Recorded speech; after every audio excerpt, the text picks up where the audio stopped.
நான் சொல்கிறேன் life life world இன்றைக்கி இதை பற்றி பார்க்க போகிறீங்க அப்படின்னா நம்ம ஆக்சுவலாக ஜென்யூனாக அதாவது என்ன சிச்சுவேஷன் என்ன நடக்குது அப்படின்றது தான் ஃபுல்லாக சீரீஸ் மாதிரி அப்லோட் பண்ணிகிட்ருக்கோம்.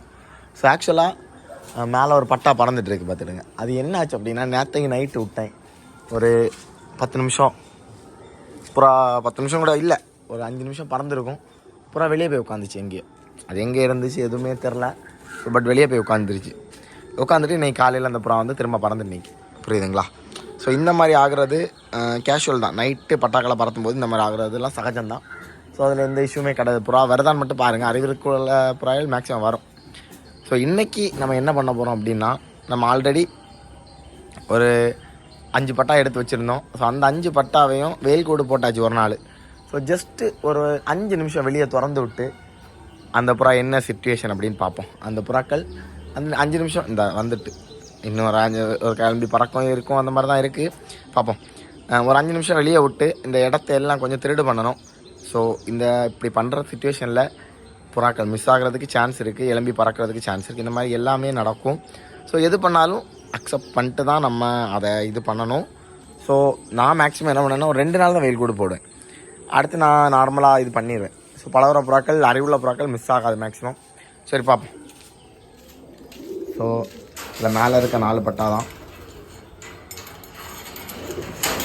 இந்த 5 பட்டா வெளியே ஒன்று இருக்குது. ஸோ இதோட பற்றி தான் நம்ம ஃபுல்லாக போட போகிறோம் வீடியோஸில். ஸோ கேஜ் ஓப்பன் பண்ணியாச்சு. ஸோ ஒன்றும் பிரச்சனை, கேஜ் ஓப்பன் பண்ண உடனே நம்ம புறாக்கள் எல்லாமே வெளியே வந்துடும். ஆட்டோமேட்டிக்காக எல்லா புறாக்களும் வெளியே வந்துடும். ஸோ ஒரு பட்டா வந்துட்டு 2 3 பார்த்தீங்களா, நான் ஒரு பட்டா மேலே எலும்ப பார்க்குது. ஸோ இப்படி தான் அங்கே இங்கே அலைஞ்சு தான் அந்த புறாயில் பழம். புரியுதா உங்களுக்கு?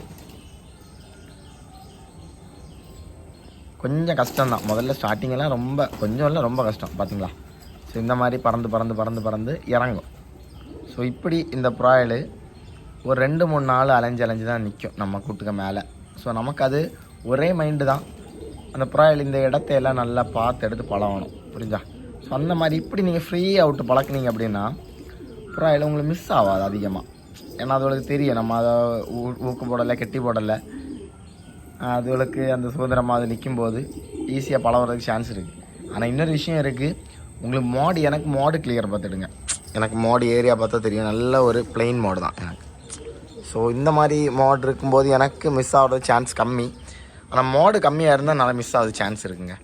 கண்டிப்பாக மாடு கம்மியாக இருந்ததுன்னா மிஸ் ஆகுது சான்ஸ் இருக்குது. ஸோ மாடு, அதாவது மாடுன்னு சொல்கிறது கன்னியாகுமரி பாஷையில் மாடுன்னு சொல்லும், அந்த உங்களோட ஏரியா ஸ்பேஸ், சரிங்களா? அந்த ஸ்பேஸை பொறுத்து தான் ஈஸியாக பழகிறதும் டஃப்பாக பழகிறதும் இருக்குது. தண்ணிக்கு நிற்கலாம், ஒரு நிமிஷம் தண்ணி எடுத்து வச்சுட்டோம். இன்னொரு விஷயம் மெயினாக சொல்லேன், பட்டாயலுக்கு ஒரே ஒரு மைண்ட் செட் தான் இருக்கும். நல்ல பட்டாயலுக்கு பார்த்திங்கன்னா பறக்கணும்னு ஒரு மைண்ட் இருக்கும், புரியுதுங்களா? ஸோ அந்த மாதிரி இருக்க புறாயலை நம்ம ரொம்ப கேர்ஃபுல்லாக தான் ஹேண்டில் பண்ணணும். புறாயலை போட்டு விரட்டக்கூடாது, பயம் காட்டக்கூடாது. சின்ன ஒரு சவுண்டு கேட்டாலும் புறாயில் எழும்பி பறந்துடும். அப்படி பறக்கும்போது அது இறங்குனா உண்டு, இறங்காட்டா இல்லை. ஓரளவு அறிவுள்ள புறாயில் வரும். ஆனால் அந்த பறவை பிடிச்சி போகும்போது, ஸோ இன்றைக்கி பார்த்திங்கன்னா ரொம்ப மேகமூட்டமாக இருக்குது. உங்களுக்கு பார்த்தா தெரியும், நல்ல மேகமூட்டமாக இருக்குது, பெரிய வெயில் கிடையாது.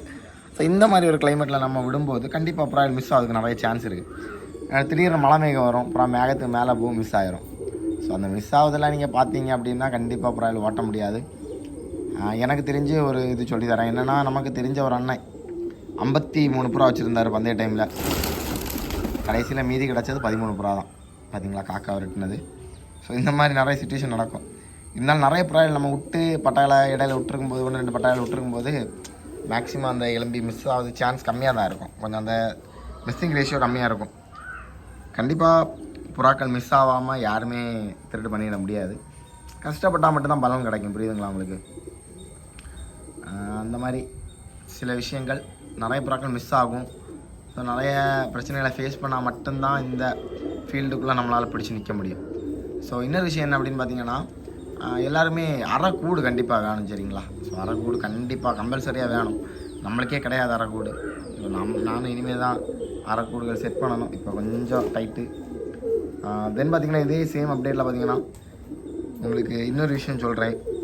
அதாவது ஒரு 6-7 கல்லி ஆகும்போது இந்த ஃபீமேல் பட்டாக்கள் கொஞ்சம் மஸ்த் அடிக்கும். ஸோ அதை மிதி வாங்க விடாமல் மேக்ஸிமம் மாற்றி வைக்கவே நல்லது. பார்த்திங்களா, அந்த பட்டா ஒன்று வெளியே வந்துட்டு உள்ளே போச்சு, பார்த்தா தெரியும் உங்களுக்கு. பட்டாதான் வெளியே வந்துட்டு உள்ளே போச்சு. ஸோ அதுக்கு ஒரு ஐடியா இருக்கும். ஸோ இதுதான் நம்ம கேஜு, இப்படி வரணும், இப்படி உள்ளே போகணுன்னு ஒரு ஐடியா கிடச்சிருக்கும். அது புரியுதுங்களா? ஸோ இந்த மாதிரி ஒரு 5-6 நாள் நீங்கள் பண்ணிவிட்டு லைட்டாக விரட்டணும். லைட்டானா தூக்கியெல்லாம் எறியக்கூடாது. புறா கீழே விட்டுட்டு ஒரு கம்பெடுத்து லைட்டாக விரட்டினா போதும். ஒரு 5 ரவுண்டு 10 ரவுண்டு. சில புறாயில் நல்ல ஹைட்டாக போயிடும். ஸோ அதுக்குள்ளாடி நம்ம அந்த 5 ரவுண்டு 10 ரவுண்டில் இறக்கணும். புறாயில் அந்த ஹைட்டு போகிறதுக்கு முன்னாடி அந்த ஒரு சிச்சுவேஷனில் இறக்கிட்டீங்க அப்படின்னா ஒரு 2-3 நாள் கஷ்டமாக இருக்கும். அந்த 2-3 நாள் பழகி கிடச்சிட்டுனா அறிவுள்ள புறாயில் மிஸ்ஸே ஆகாது.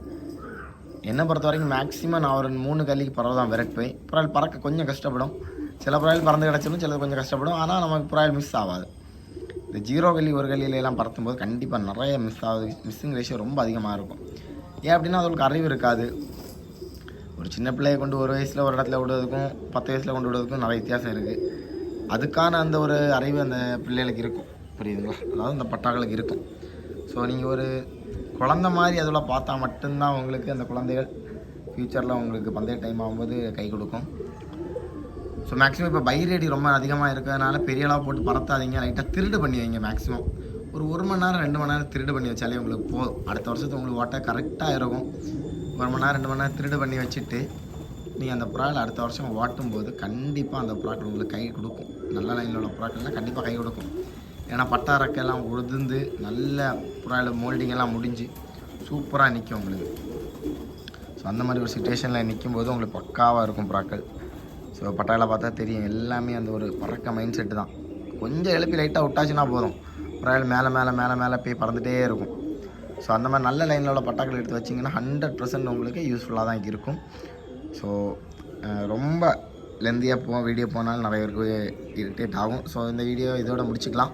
ஸோ நெக்ஸ்ட்டு உங்களுக்கு என்ன அப்டேட் வேணும், எதை பற்றி உங்களுக்கு வீடியோ போடணும் அப்படின்ட்டு கண்டிப்பாக கமெண்ட் பண்ணுங்கள். ஸோ இன்னொரு விஷயம், நம்ம ஒரு பிரதர் கேட்டிருந்தாரு, ப்ரோ நான் வேலைக்கு போயிட்டு நைட்டு 10 மணிக்கு பிறகு தான் சாப்பாடு போடுவேன், ஓகேவா டைம் அப்படின்னு சொல்லிட்டு. கண்டிப்பாக பிரதர், எந்த பிரச்சனையுமே இல்லை. நைட்டு 1 நேரம் ஃபுட்டு போட்டால் போதும். புறாக்களுக்கு ப்ரீடிங்கில் இருக்க புறாக்களுக்கு 2 நேரம் கொடுங்க. மற்றபடி நம்ம பறத்துக்கு வச்சுருக்க புறாக்களுக்கு 1 நேரம் ஃபுட்டே ஓகே தான். சரிங்களா? அந்த 1 நேரம் ஃபுட்டு நல்லா கொடுங்க. ஸோ இந்த வீடியோ உங்களுக்கு பிடிச்சிருந்தா லைக் பண்ணி ஷேர் பண்ணி சப்ஸ்கிரைப் பண்ணிக்கோங்க. தேங்க்ஸ் ஃபார் வாட்சிங். நெக்ஸ்ட் வீடியோவில் பார்க்கலாம். பாய்.